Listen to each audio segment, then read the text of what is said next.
Welcome to No Compromises, a peek into the mind of two old web devs who have seen some things. This is Joel. And this is Aaron.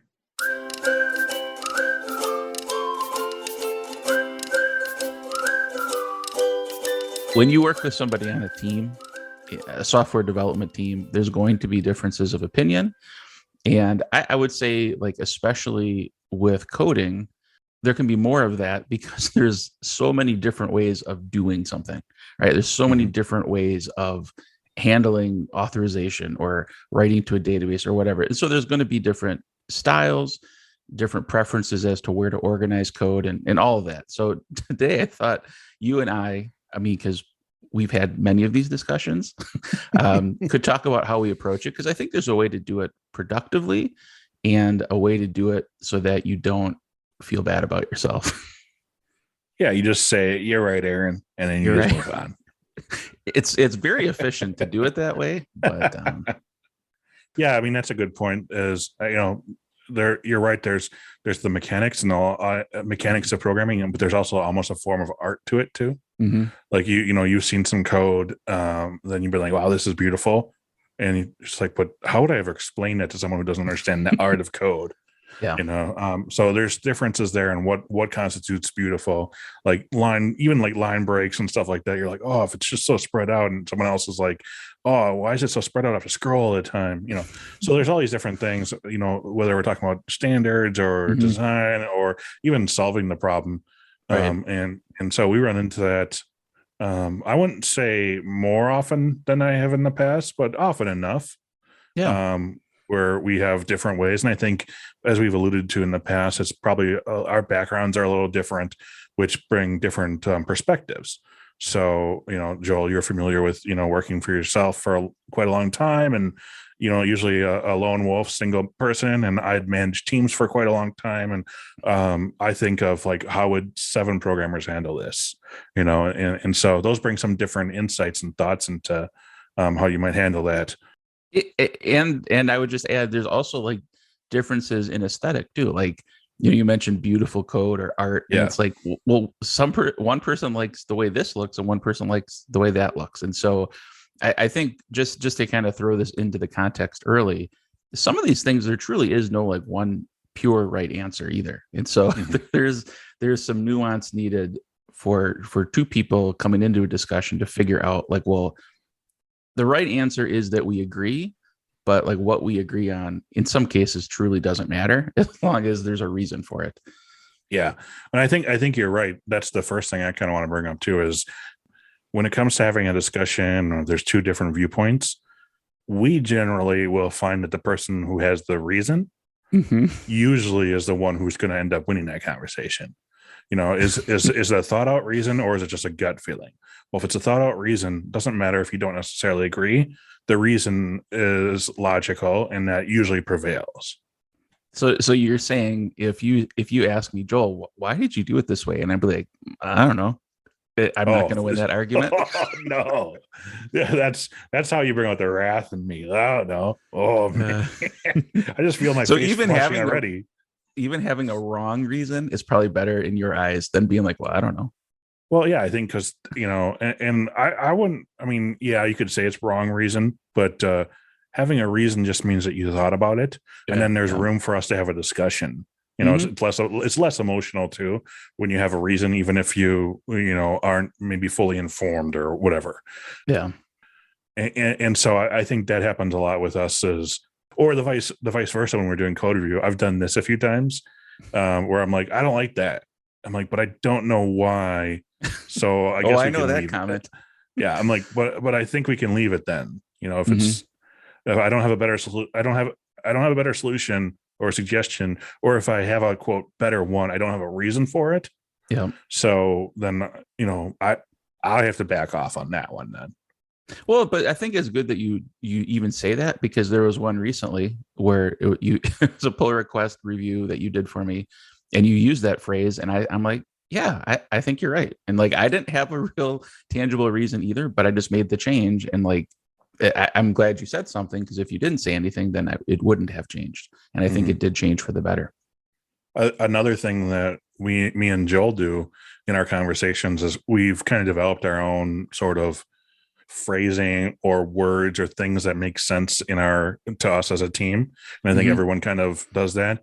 And one of ours is we kind of talk about dying on a hill. Yep. And so it's like I'm going to dig it. I'm going to die on this hill for this conversation.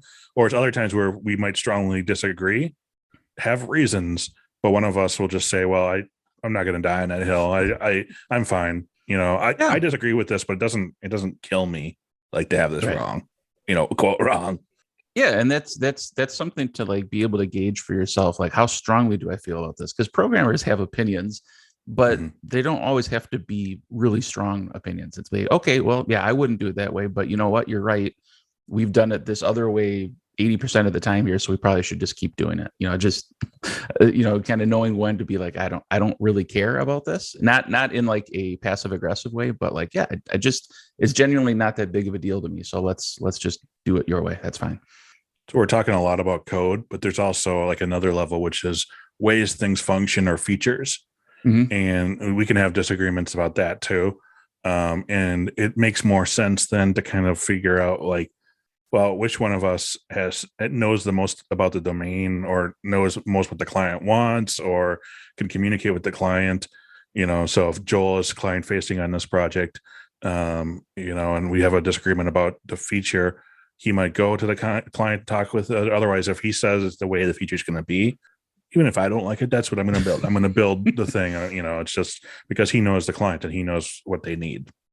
I'm bookmarking this so I can use it later with you. But that's it. Should we give like a tangible example of this? Because like one is coming to my mind, and this might Sure. seem silly, but it kind of so there was a pull request I submitted that I was adding a new controller, and the controller had an action that type hinted several things, right? Like so there was the bound parameter coming from the route, there was the request itself, and then there was like an additional service that was going to be used inside the controller. And you're like, hey, why don't you change the order of those? I'm like, what are you talking about? It doesn't matter. But then you explained, and I liked your rationale that there was kind of like a conceptual ordering, and if we do it the same way throughout the project, it's just like one less thing that's going to like be weird as you come back to it later as you move into different areas of the project. Yeah, I mean it makes sense because there's a pattern Mm-hmm. that now when you look at a controller's action method, you'll always know.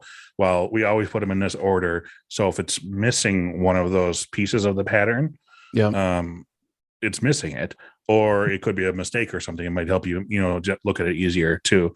Yeah. So I think you gave them the example in the order that we do it, but I think it was like you Yes. had like maybe the request, and there was a service, and then it was like the model, Yeah. or whatever. And when I disagreed with Joel, I was like, well, I get that it functions fine, but here's my thought is, first of all, our incoming request has a bound parameter. So let's put all of our bound parameters first, because that's the first thing that we kind of think about. Mm-hmm. Second is then when we have our incoming request that has our bound parameters, then we possibly do something with the incoming request data. So let's have our request class, our form class, form response Yep. class, or whatever, second in the list. And then after we have our data, sometimes then we have an injected service that we do something with that data.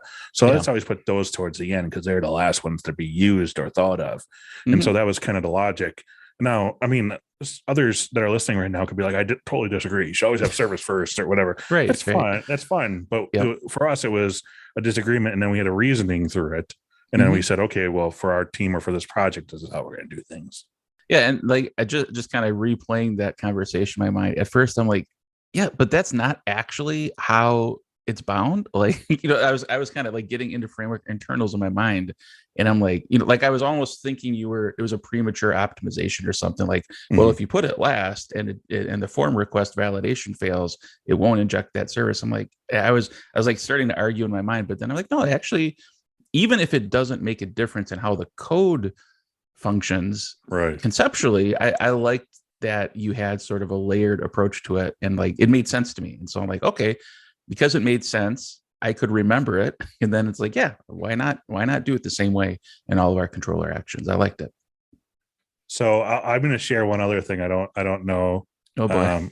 I don't know because Joel does editing, so we don't know if this one will stay in the podcast. Okay. But one of the ways that we also make sure that our disagreements stay civil is we try not to make it personal. And a tool that we've kind of joked around with each other is developing another name for each other. And so, you know, I make no mistakes whatsoever, so I can't remember the name that Joel calls me.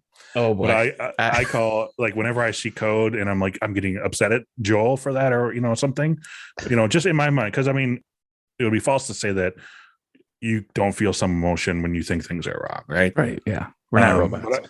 But I don't want to, I don't want to put that on Joel as Joel, the person I know. I want to put it on the bad version of a programmer he was at that time. And so I ended up calling him Cole. So whenever I refer to it, I'll message him like, Cole, what did you do? He knows that I'm actually possibly frustrated, but I'm not frustrated at Joel because I enjoy working with Joel, but there's a couple of decisions that he made that, you know, I disagree with. And so the reason I bring that up is because I think it's important that you understand that even when you get frustrated, take it out on not the person. It's a set of decisions or actions they've made. It's not them as a person. They're if I've made a bunch of, you know, mistakes, sloppy code, we'll say, I'm not a sloppy person. Right. I just made some sloppy decisions. Well, and sometimes it's past tense. Cole did that like 3 years ago, and Aaron's in the project now. He's like, "What is this?" I'm like, "That was Cole. I have nothing to do with that."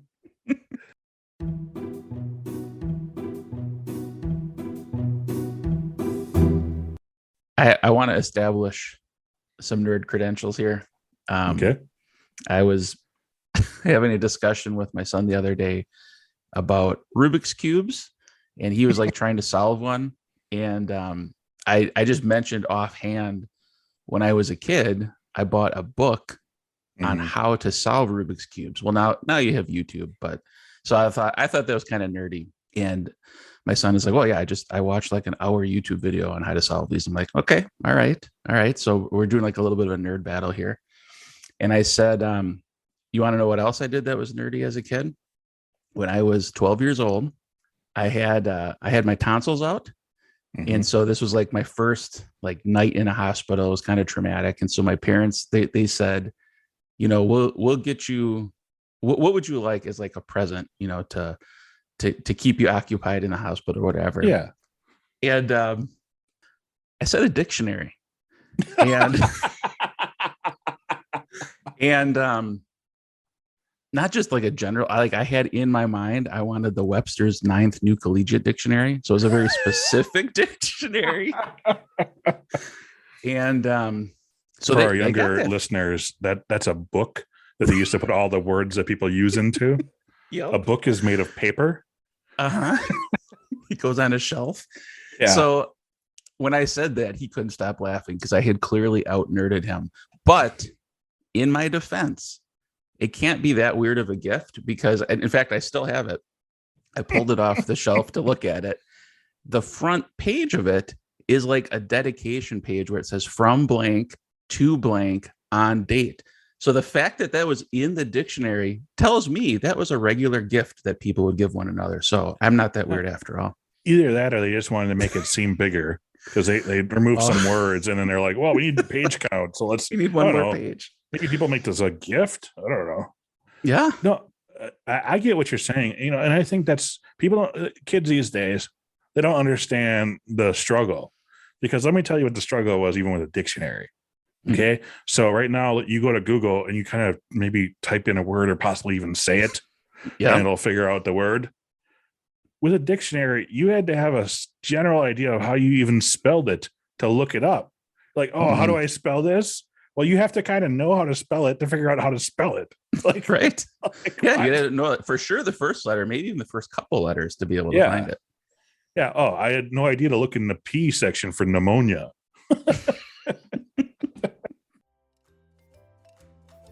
Do you want to be a Joel and not a Cole? Just head over to masteringlaravel.io and fix it about yourself.